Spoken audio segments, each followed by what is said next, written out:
प्यारे परीक्षार्थियों, आप सभी का स्वागत है आपके अपने और फेवरेट चैनल टीचिंग परीक्षा में। हमारे जो ये 15 मिनट की एक्सप्रेस है, जो ईवीएस की क्लास है, आपके लिए मोस्ट इंपॉर्टेंट है। डेली क्लास 4:30 बजे होती है। 4:30 बजे आपको 15 मिनट निकाल कर क्लास जरूर करना है। फटाफट इस सेशन को लाइक करेंगे, ज्यादा से ज्यादा शेयर करते जाएंगे, और अगर आपने टीचिंग परीक्षा चैनल को अभी तक सब्सक्राइब नहीं किया है तो सब्सक्राइब भी कर लेंगे। आज है हमारा पार्ट नंबर 20। देखिए, देखते देखते हम 20 पार्ट पर पहुंच गए हैं। पहला क्वेश्चन, स्वर्णिम क्रांति किससे संबंधित है? चलिए फास्ट आंसर करेंगे। फास्ट आंसर करना है।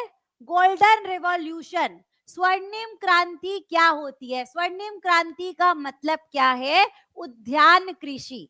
स्वर्णिम क्रांति किससे संबंधित है? हॉर्टिकल्चर से। इसे क्या कहा जाता है? बागवानी भी कहा जाता है। हॉर्टिकल्चर को क्या कहा जाता है? बागवानी भी कहा जाता है। यानी कि जो हमारे फल हो गए, जो हमारे फूल हो गए, जो हमारे क्रॉप्स हो गए, उनकी ग्रोथ के लिए, उनकी वृद्धि के लिए गोल्डन रिवॉल्यूशन की शुरुआत हुई थी। स्वर्णिम क्रांति आया था। रेशम के कीट के पालन को क्या कहा जाता है? सेरीकल्चर कहा जाता है। अगर हम रेशम के कीट का पालन करते हैं रेशम के लिए, उसे सेरीकल्चर कहते हैं। मधुमक्खी का पालन किया जाता है शहद के लिए, उसे क्या कहते हैं? एपीकल्चर कहते हैं। और अंगूर की खेती की जाती है, उसे विटीकल्चर कहते हैं। इंपॉर्टेंट क्वेश्चन है। तो स्वर्णिम क्रांति, गोल्डन रिवॉल्यूशन का मतलब क्या होता है? हॉर्टिकल्चर होता है, यानी कि बागवानी होता है। ठीक है, आगे बढ़ते हैं। सेकंड क्वेश्चन में आते हैं, फास्ट आंसर करेंगे। चलिए फास्ट आंसर कर देना है। यहाँ पर पौधों का यहाँ पर काम दिया है। यहाँ पर 3 काम दिए हैं आपको पौधों के, लेकिन आपको बताना है तना क्या करता है। आपको बताना है तना क्या काम करता है। चलिए जल्दी से बताएंगे। पौधों के 3 काम आपको दिए हैं, लेकिन इन तीनों में से तना क्या करता है वो आपको बताना है। भोजन का उत्पादन।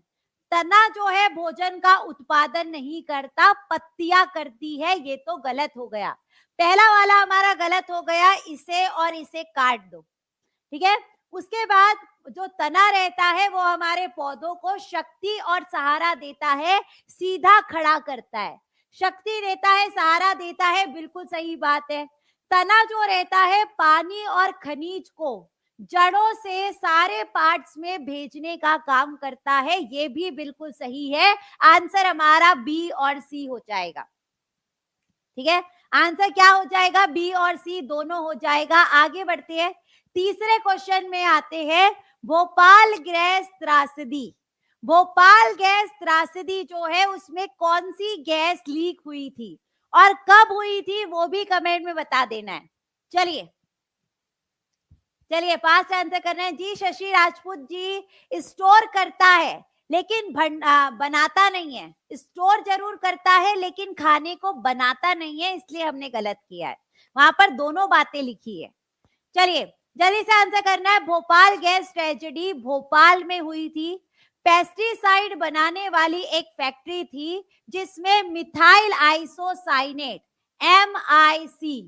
MIC गैस लीक हुई थी 2 और 3 दिसंबर 1984। 2 और 3 दिसंबर 1984 को लीक हुई थी, और जिसकी वजह से बहुत सारे लोग मारे गए थे। इसीलिए 2 दिसंबर को नेशनल पॉल्यूशन कंट्रोल डे मनाया जाता है। इसीलिए 2 दिसंबर को नेशनल पॉल्यूशन कंट्रोल डे मनाया जाता है। इंपॉर्टेंट क्वेश्चन याद रखना है। भोपाल गैस त्रासदी 2 दिसंबर और 3 दिसंबर को हुई थी, 1984 की बात है। उसके बाद से 2 दिसंबर को नेशनल पॉल्यूशन कंट्रोल डे के रूप में मनाया जाता है। पर्यावरण प्रदूषण नियंत्रण दिवस के रूप में मनाया जाता है। आगे बढ़ते हैं, चौथे क्वेश्चन में आते हैं। हमारे देश का संविधान किसके द्वारा बनाया गया है? फास्ट आंसर करना है। चलिए फास्ट आंसर करेंगे, फटाफट सेशन को लाइक और ज्यादा से ज्यादा शेयर करना है। मैंने कहा है कि अगर हमारा 500 बच्चे का टारगेट पूरा हो जाएगा तो हम डेली 15 क्वेश्चन करेंगे, 5-5 क्वेश्चन बढ़ाते जाएंगे।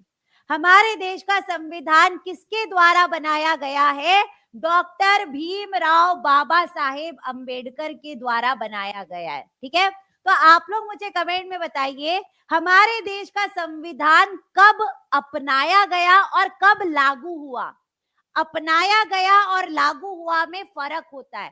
तो हमारे देश का संविधान कब अपनाया गया है? कब अपनाया गया है? 26 नवंबर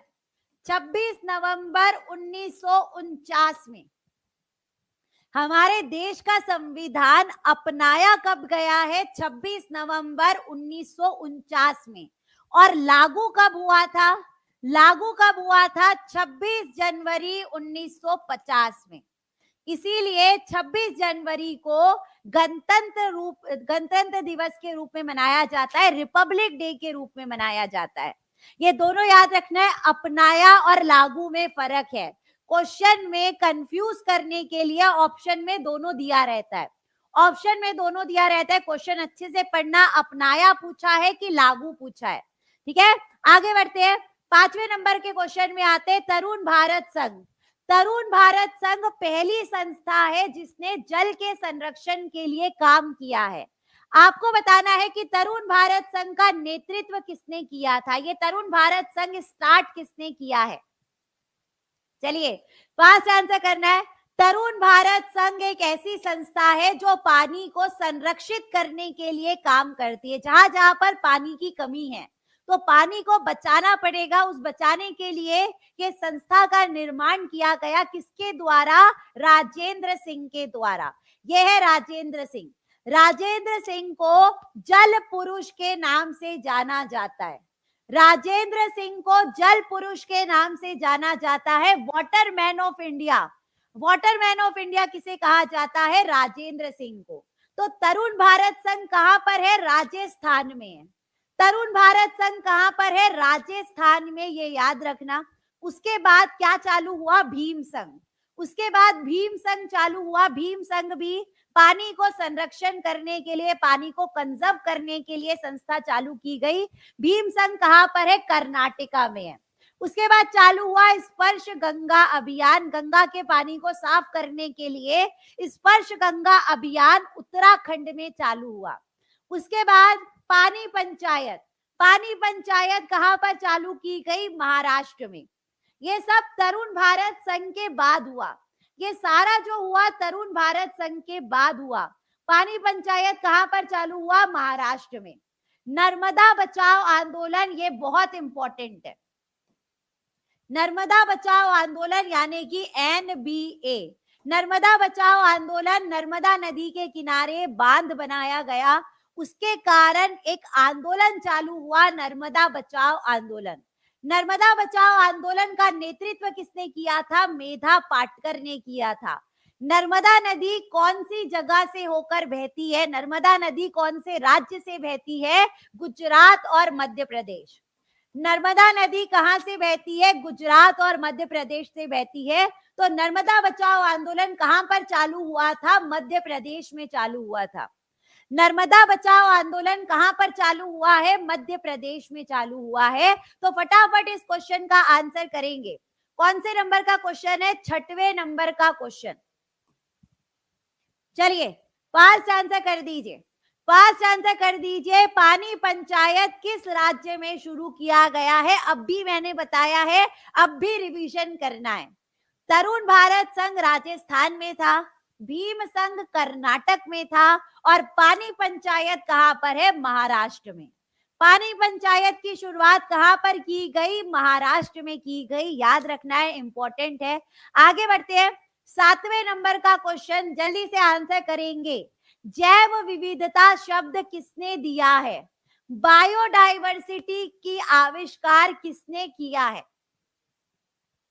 चलिए फास्ट आंसर करना है। जैव विविधता शब्द हमें किसने दिया है? जैव विविधता का मतलब क्या है? जहां पर पौधे, जानवर और पक्षी, पौधे, जानवर और पक्षी एक साथ रहते हैं, उसे क्या कहते हैं? जैव विविधता कहते हैं, बायोडाइवर्सिटी कहते हैं। बायोडाइवर्सिटी किसने बनाया है? डब्ल्यू.जी. रोजेन ने बनाया है। गलत, तुक्का नहीं मारना है, तुक्का नहीं मारना है। एजी टांसले नहीं है, एजी टांसले ने तो इकोसिस्टम बनाया है, एजी टांसले ने तो इकोसिस्टम बनाया है, पारिस्थितिक तंत्र बनाया है एजी टांसले ने। बायोडाइवर्सिटी, जैव विविधता के बारे में हमें डब्ल्यू.जी. रोसेन ने 1985 में बताया है। जैव विविधता के बारे में डब्ल्यू.जी. रोसेन ने 1985 में बताया है। ये ई हैकल कौन है? ये ई हैकल कौन है? जिसने इकोलॉजी बनाया है। ठीक है, इकोसिस्टम एजी टांसले, इकोलॉजी ई हैकल और जैव विविधता डब्ल्यू.जी. रोसेन। भूल गए, इतने दिन क्लास नहीं हुई तो भूल गए, क्वेश्चन मैंने कराया था। ठीक है, भूलना नहीं है, भूलते जाना नहीं है, आगे पाठ पीछे सपाट नहीं करना है, हमें सारी चीजें रिवाइज भी करते जाना है। 8वें नंबर का क्वेश्चन, हमारा राष्ट्रीय पंचांग कौन सा है? चलिए, सब भूल गई मैम, हाँ जी, चलिए, मुझे लग रहा है सारे लोग भूल गए हैं। हमारा राष्ट्रीय पंचांग कौन सा है? नेशनल कैलेंडर हमारा कौन सा है? राष्ट्रीय शक। राष्ट्रीय शक जो है, राष्ट्रीय शाक जो है, ये हमारा राष्ट्रीय पंचांग है, नेशनल कैलेंडर है। ठीक है, इसको कब अपनाया गया था? 1957 में। इसको कब अपनाया गया था? 1957 में अपनाया गया था। याद रखना, इंपॉर्टेंट है, ये क्वेश्चन रीट में पूछा गया है, ये क्वेश्चन रीट की एग्जाम में पूछा गया है, बीपीएससी में भी बन सकता है। हमारा राष्ट्रीय पंचांग कौन सा है? राष्ट्रीय शक है, जिसको 1957 में अपनाया गया था। आगे बढ़ते हैं, 9th नंबर के क्वेश्चन में आते हैं। चलिए, फास्ट आंसर करना है। जब आप भोजन को अच्छी तरह से चबाते हैं तो क्या होता है? आपको कहा जाता है कि भोजन को चबा चबा कर खाइए, भोजन को चबा चबा कर खाइए। चबा चबा कर खाने के लिए क्यों कहा जाता है? क्योंकि इसमें पाचन बहुत अच्छे से होता है। जब आप भोजन को चबा चबा कर खाते हैं तो डाइजेशन अच्छा होता है, पाचन अच्छा होता है। ये आपको याद रखना है, इंपॉर्टेंट है, एनसीईआरटी से लिया गया क्वेश्चन है। 10वें नंबर का क्वेश्चन, जल्दी से इसका भी आंसर कर देंगे। चींटी जो है भोजन के पास जल्दी कैसे चले जाती है?